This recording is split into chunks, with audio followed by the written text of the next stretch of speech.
오늘 함께 나눌 하나님의 말씀은 사무엘상 9장 15절에서 27절까지입니다. 인생길에는 전혀 예기치 못했던 일들이 자주 기다리고 있습니다. 사실상 인간 스스로 그가 가는 길을 예측하기도 어렵습니다. 본질상 우리 생명의 주인이 우리 자신이 아니기 때문입니다. 하나님께서 우리 길을 예비하시고 인도하신다는 것이죠. 그러기에 우리 생명의 주인 되시는 하나님께서 우리 인생의 어느 시기에 전격적인 개입을 통하여 간섭하시기 시작하면 우리로서는 거기에 따를 수밖에 없습니다. 이미 우리 인생은 태어나기 전부터 하나님의 주권적인 간섭을 받고 있습니다. 창세 전에 신령한 복을 받기 위해 계획되었으며 하나님께서 정한 시기에 정한 장소에 탄생합니다. 본문에 나타나는 사울의 경우도 그렇습니다. 사무엘이 늙자 그의 아들들이 이스라엘을 다스리는데 이 아들들이 뇌물을 밝히는 타락한 위인들인지라 이스라엘이 사무엘에게 차라리 왕을 달라고 요구합니다. 어느 날 갑작스럽게 사울에게 하나님의 손길이 임합니다. 하나님은 사무엘에게 명하시기를 사울을 왕으로 삼겠으니 사울에게 기름을 부으라고 명하십니다. 성경은 사울의 오기 전날에 여호와께서 사무엘에게 알게 하여 가라사대 내일 이맘때에 내가 베냐민 땅에서 한 사람을 내게 보내리니 너는 그에게 기름을 부어 내 백성 이스라엘의 지도자로 삼으라. 그가 내 백성을 블레셋 사람의 손에서 구원하리라. 내 백성의 부르짖음이 내게 상달하였으므로 내가 그들을 돌보았느니라 라고 말합니다. 그리하여 사무엘은 사울을 기다립니다. 그리고 사무엘이 사울을 볼 때에 여호와께서 그에게 이르시되 보라 이는 내가 내게 말한 사람이니 이가 내 백성을 통할하리라 하시니라고 하십니다. 하나님은 미리 사울이 나귀를 찾기 위해 선지자를 찾아올 것이라고 말씀하시면서 엄청난 명령을 하신 것입니다. 사울은 하나님과 사무엘 선지자 사이에 그에 관한 어떤 결정이 있었는지를 전혀 알지 못하고 사무엘을 찾아갑니다. 그런데 사울은 사무엘을 찾아가서 나귀를 찾은 것은 물론이고 당시 이스라엘의 최고 지도자였던 사무엘로부터 너희가 오늘날 나와 함께 먹을 것이요 아침에는 내가 너를 보내되라는 말을 듣습니다. 사울은 이것이 어찌된 영문인지 전혀 알 수가 없었습니다. 잃어버린 나귀를 찾으라는 아버지의 명령에 순종하고자 나귀를 찾다가 찾을 수 없어 나귀 소식이나 알아보려고 사환의 말을 조차 사무엘에게 왔는데 왕으로 기름 부음을 받게 되었습니다. 사울이 놀라운 하나님의 복을 받게 된 것입니다. 나귀를 찾으러 심란한 심정으로 집을 나서서 많은 고생을 했지만 나귀는 다시 찾고 그 덕택에 왕이 되었습니다. 사울의 인생에 찾아온 봄날입니다.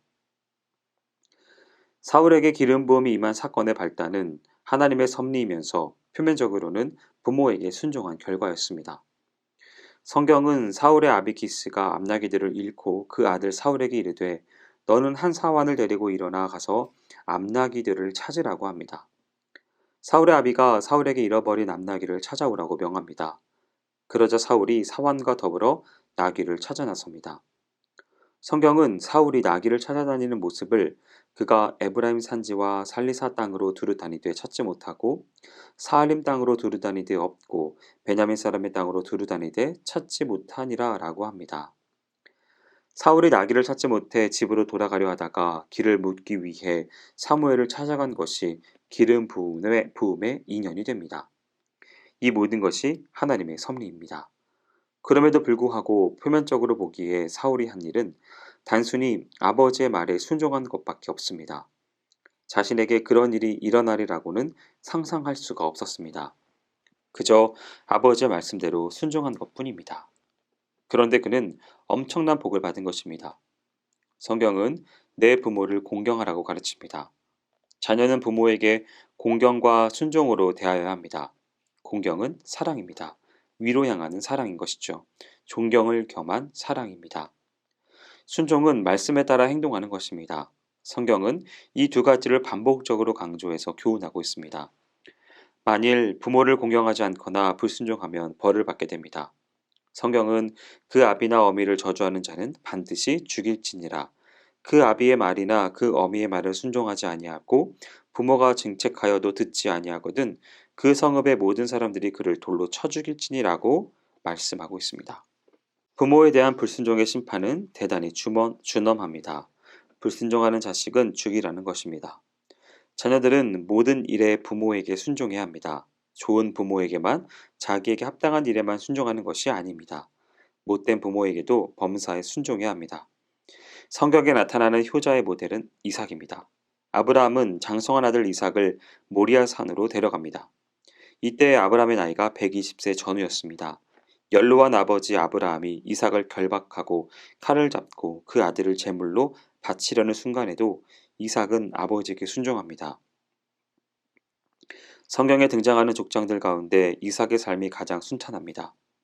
이삭의 평탄한 삶은 어쩌면 하나님께서 순종의 대가로 주신 선물일 수도 있습니다. 이삭은 예수 그리스도의 아버지 하나님을 향한 순종의 예표입니다. 빌립보서 2장 6절부터 8절에서는 그리스도의 순종에 대해 그는 근본 하나님의 본체시지만 하나님과 동등됨을 취할 것으로 여기지 아니하시고 오히려 자기를 비어 종의 형체를 가져 사람들과 같이 되었고 사람의 모양으로 나타나셨음에 자기를 낮추시고 죽기까지 복종하셨으니 곧 십자가의 죽으심이라 라고 말합니다. 또한 요한복음 18장 11절에서는 주님께서 아버지께서 주신 잔을 내가 마시지 아니하겠느냐라고 하십니다. 아버지가 아들에게 주는 십자가인데 내가 지지 않겠느냐는 것입니다. 우리는 가장 큰 효도를 예수 그리스도에게서 볼 수 있는 것입니다. 사랑하는 성도 여러분, 전혀 예상하지 못했던 일들이 우리 앞에 펼쳐지는 경우가 허다합니다. 그런데 이 모든 것은 하나님의 섭리입니다. 그럼에도 불구하고 성경은 우리가 마땅히 행해야 할 도리를 다할 때 하나님의 복이 찾아온다고 말합니다. 사울이 부모에게 순종함으로 기름 부음을 받은 것도 그러한 경우입니다. 부모에게 순종함으로 우리 주님을 기쁘시게 하는 것입니다. 순종함으로 지혜를 얻고 영광을 얻고 권세를 얻는 것입니다. 성경은 여기에 겸하여 효도하는 사람은 잘되고 땅에서 장수할 것이라고 말합니다. 부모를 공경하고 순종하시기 바랍니다. 더욱이 영혼의 부모이신 하나님을 공경하고 순종하시는 저와 여러분이 되기를 축복합니다. 기도하겠습니다. 사랑과 은혜가 많으신 하나님 아버지, 오늘 기름 부음 받은 사울의 모습을 보면서 하나님의 은혜를 보게 하시니 감사드립니다. 하나님, 우리가 어떤 상황 가운데 서서도 평상시의 모든 삶을 잘 돌아볼 수 있도록 인도하여 주시옵시고 그 모든 명령들 가운데 순종하며 나아가는 우리들의 삶이 될 수 있도록 인도하여 주옵소서.